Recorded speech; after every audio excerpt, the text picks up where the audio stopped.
Russia అధ్యక్షుడిగా Vladimir Putin 25 సంవత్సరాలు పూర్తి చేసుకున్నారు. రానున్న 2036 వరకు రష్యా అధ్యక్షుడిగా ఉండనున్నారు. ఈ 25 సంవత్సరాల కాలంలో అమెరికాలో 5 అధ్యక్షులు మారారు. భారత్లో 3 ప్రధానులు మారారు. 1999లో మొదటిసారి రష్యా పగ్గాలను చేపట్టిన పుతిన్ ఇప్పటి వరకు విజయవంతంగా అధ్యక్ష పదవిలో కొనసాగుతున్నారు.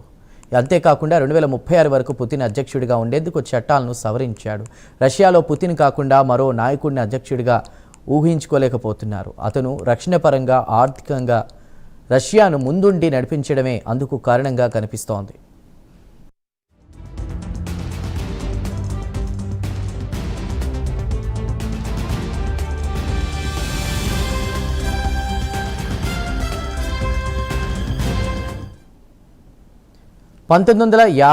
అక్టోబర్ 7న రష్యాలోని లెనిన్గ్రాడ్లో పుతిన్ జన్మించారు. ఆయన బాల్యం సాధారణంగా గడిచింది. న్యాయశాస్త్రం చదివినటువంటి పుతిన్ 1975లో రష్యా గూఢచార సంస్థలో చేరారు.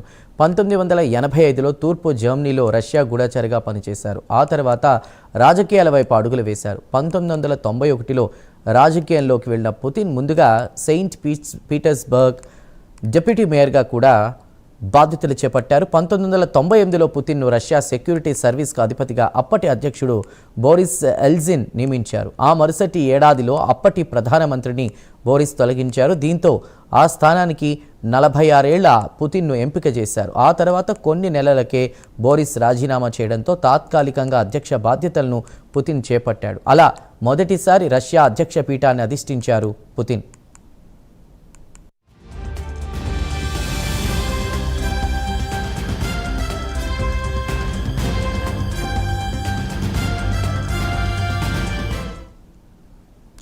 లో జరిగినటువంటి అధ్యక్ష ఎన్నికల్లో పుతిన్ గెలవడంతో పాటు 2004లో కూడా గెలిచి రెండోసారి అధ్యక్ష పదవిని చేపట్టారు. రష్యా రాజ్యాంగం ప్రకారం వరుసగా మూడోసారి అధ్యక్షుడిగా కొనసాగే అవకాశం లేకపోవడంతో 2008లో పుతిన్ ప్రధానమంత్రిగా చేశారు. ఈ సమయంలోనే అధ్యక్ష పదవీ కాలాన్ని 6 ఏళ్లకు పెంచుతూ రాజ్యాంగ సవరణ చేశారు. మళ్ళీ 2012లో మరోసారి అధ్యక్ష పదవిని చేపట్టారు పుతిన్. నాలుగోసారి 2018లో ఎన్నికయ్యారు. 2024 ఎన్నికల్లో గెలిచిన పుతిన్ 2030 వరకు కొనసాగనున్నారు.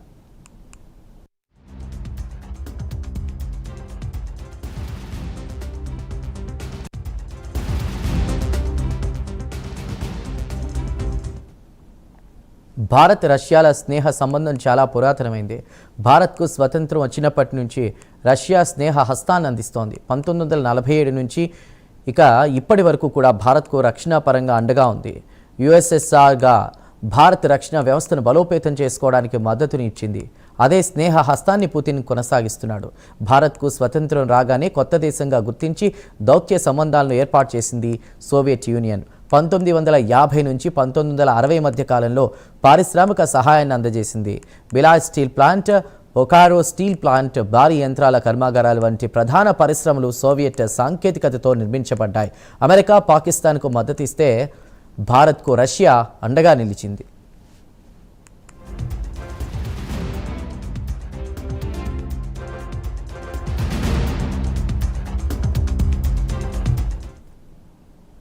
1971లో జరిగిన భారత్ పాకిస్తాన్ యుద్ధంలో అమెరికా పాక్కు మద్దతుగా అణు నౌకను బెంగాల్ సముద్రంలోకి పంపింది. అప్పుడు అనుకోకుండా రష్యా జలాంతర్గాములు భారత్కు సపోర్ట్గా బెంగాల్ సముద్రం పైకి లేచాయి.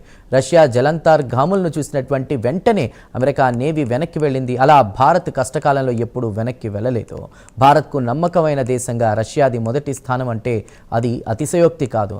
ఆ మర్యాదను పుతిన్ కూడా పాటిస్తున్నాడు. పుతిన్ అందించిన అధునాతన రక్షణ వ్యవస్థ భారత్కు చాలా ఉపయోగపడింది. అందులో ముఖ్యమైనది S-400. ఇది భారత్ జరిపిన ఆపరేషన్ సింధూర్లో ముఖ్య పాత్ర పోషించింది. పాకిస్తాన్ను కట్టడి చేసేందుకు ఉపయోగపడ్డాయి. భారత క్షిపణుల్లో ముఖ్యమైన బ్రహ్మోస్ క్షిపణి కూడా రష్యా, భారత్లు కలిసి డెవలప్ చేశాయి. ప్రస్తుతం రష్యా అధ్యక్షుడు వ్లాదిమిర్ పుతిన్ భారత్ పర్యటనలో ఉన్నారు. ఇప్పుడు యావత్ ప్రపంచం భారత్ వైపు చూస్తోంది. అమెరికా పుతిన్ భారత్ పర్యటనను డేగ కన్నుతో గమనిస్తోంది.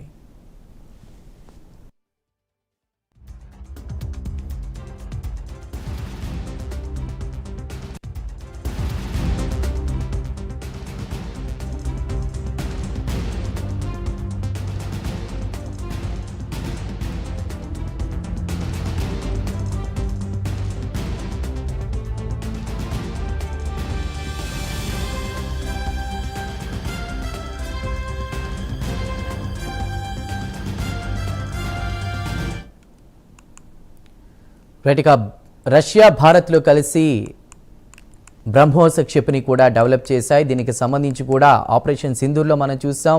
ప్రస్తుతం రష్యా అధ్యక్షుడు వ్లాదిమిర్ పుతిన్ భారత్ పర్యటన కూడా ముగించుకున్నారు. అయితే పర్యటన నేపథ్యంలో ప్రపంచం అంతా కూడా భారత్ వైపు చూస్తోంది. ముఖ్యంగా అమెరికా కూడా అంతా గమనిస్తోంది.